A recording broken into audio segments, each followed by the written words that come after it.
Hi, welcome back to my channel. Today I will recap the film called The Silence of the Lambs.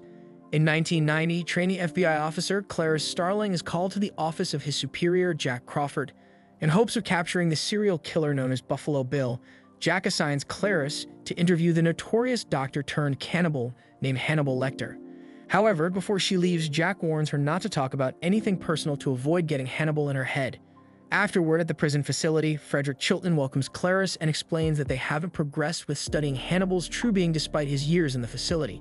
Chilton then lists down strict rules to safely talk with Hannibal. Due to Chilton's animosity against Hannibal, Clarice decides to talk to Hannibal without assistance.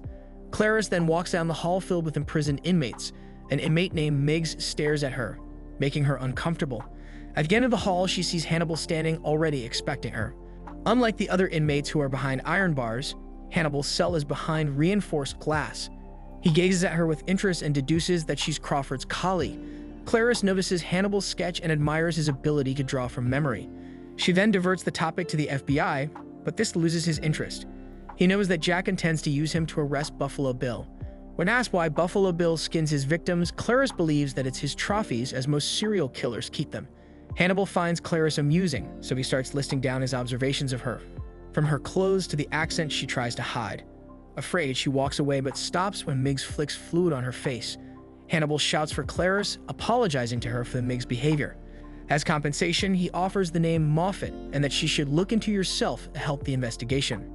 After some days, Jack calls to inform Clarice that Miggs has passed away after swallowing his tongue. The news fills Clarice with terror, thinking of Hannibal's irritation at Miggs' behavior towards her. But she doesn't share this with Jack, who believes that Hannibal did it to amuse himself. Jack then tells her that they have been unable to find the name Moffat among Hannibal's old patients.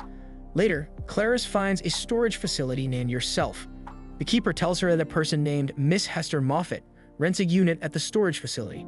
Inside the storage, Clarice finds a car with a headless mannequin inside. She also discovers a severed head in a container. Clarice heads back to the hospital to confront Hannibal. Hannibal tells her that the head is his former patient, Benjamin. The lights turn on, revealing that Hannibal's sketches have been taken away as punishment for Miggs' death. Hannibal bargains to be transferred to a federal prison, away from Dr. Chilton, in return for giving his profile on Buffalo Bill. Meanwhile, in Tennessee, Catherine Martin enjoys music while driving back home. A man with night vision goggles spots her and plans to prey on her. As she heads to her apartment, Catherine spots a man working. She offers her help, seeing the man's injured arm. Catherine hops into the truck to help, but the man knocks her out.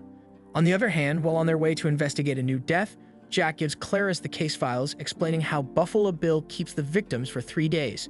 The bodies are always found in the river after the water has washed off any evidence. Clarice suggests that Buffalo Bill is a white male in his 30s and believes that he will not stop anytime soon. Arriving at the funeral home, Jack talks to the sheriff regarding the case. The men are uncomfortable with Clarice's involvement in a case that targets women. Wanting to leave the awkward situation, Clarice looks at the funeral in another room, remembering her father's death. In the autopsy room, Clarice sees the body and notes that the dirt under her nails suggests that she tried to claw her way out of something. Next, Clarice notices something in the body's throat. Inside, they find a cocoon. Later, she learns that the cocoon is of a moth which originates in Asia. Given this, someone specifically raised them in this area. Just then, the news reports the disappearance of Senator Ruth Martin's daughter, Catherine, who is believed to have been taken by Buffalo Bill. This puts the Buffalo Bill case in the government's attention. Senator Martin pleads on television, repeating Catherine's name several times to humanize her in Bill's eyes. With the recent development, Clarice again visits Hannibal. Clarice relays the senator's offer to transfer Hannibal to a maximum security facility in exchange for helping them profile Buffalo Bill in time to save Catherine. But Hannibal demands Clarice to share personal stories in exchange for his compliance. Clarice then tells the story of her father, a town sheriff who passed away while on the job. Her mother was also gone when she was very young, leaving her orphaned at 10 years old. Now Hannibal asks if Catherine was a large woman, and Clarice confirms that all of Buffalo Bill's victims were big. She informs him about the moth they found in the body and reveals they found the same cocoon in Benjamin's head as well. Hannibal points out that the cocoon symbolizes transformation, and Buffalo Bill wants to change as well. He then asks more about her story, so Clarice tells him about moving to her cousin's ranch. She lived there for 2 months until she ran away, but not because of abuse. Clarice then demands Hannibal to speak. So he says that Bill had applied for transsexual surgery, but was denied due to his mental condition. He suggests that Buffalo Bill hates his own identity and wants to change. Meanwhile, in a dark room, Bill orders Catherine to use lotion on herself. Frightened and stuck, Catherine does as she is told. She tries to negotiate, bringing up her mother, but Bill ignores her. He then lowers a basket to retrieve the lotion, letting Catherine see the bloody claw marks on the wall. She screams in fear, and Bill starts mocking her. Back in the cell, Hannibal is strapped with a muzzle on his face. Chilton recorded Hannibal's conversation with Clarice and tells him that her deal was fake. Chilton made a different deal with Senator Ruth. He demands Buffalo Bill's name in exchange for being transferred to a state prison in Tennessee. All the while, Hannibal stares down at a pen that Chilton leaves behind. Hannibal then gives the name Lewis but says that he will reveal the last name only when he has met the senator. At the airport, Hannibal is wheeled in and Senator Martin arrives, hoping that Hannibal will help find her daughter. She offers him an affidavit of their deal, but he tells them that Buffalo Bill is Louis' friend, who was introduced to him by Benjamin. With a breakthrough, Chilton enjoys the press attention, allowing Clarice to pass as security.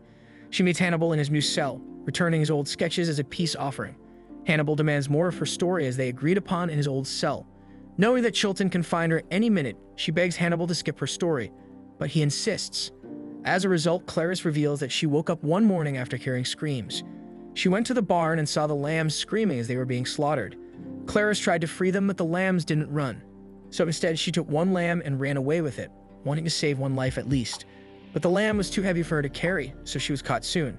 Because of this, she was sent to an orphanage, and the lamb she tried to save was still slaughtered. Clarice says that she still hears the lambs screaming at night. Hannibal suggests that if she could save Catherine, maybe the lambs would stop. Before Hannibal could say any further, Dr. Chilton arrives and takes Clarice away. Just then, Hannibal hands her his copy of the case file. After she leaves, 2 guards deliver Hannibal's dinner, cuffing him before opening his cell, but he uses Chilton's pen to pick the lock.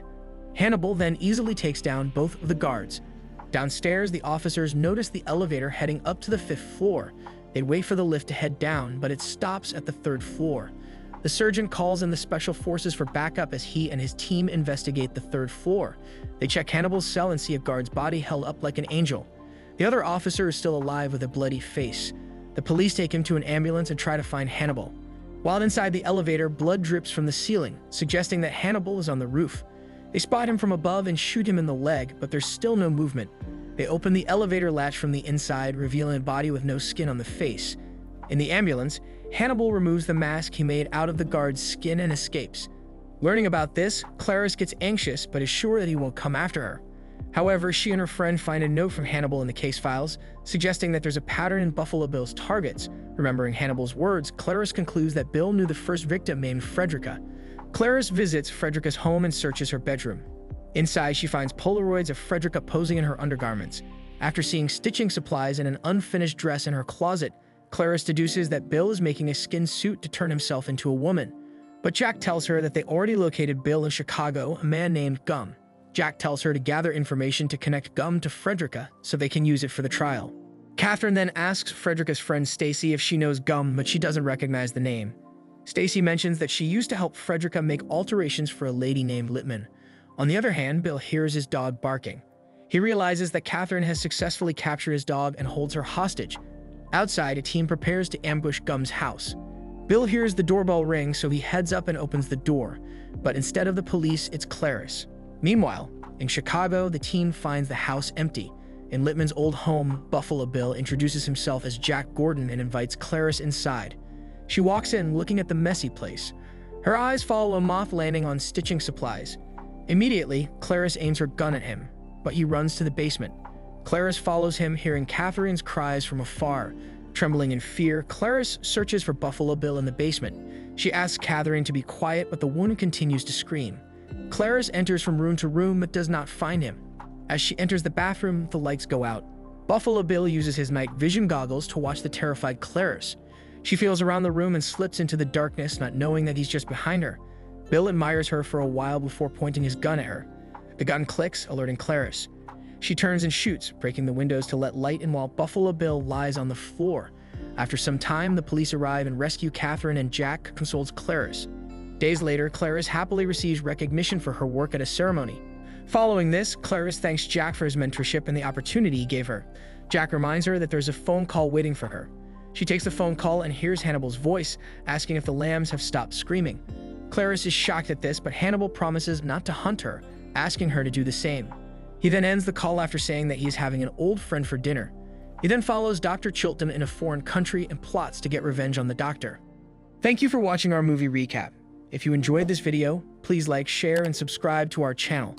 Don't forget to press the bell icon to stay updated with our latest content. See you in the next recap.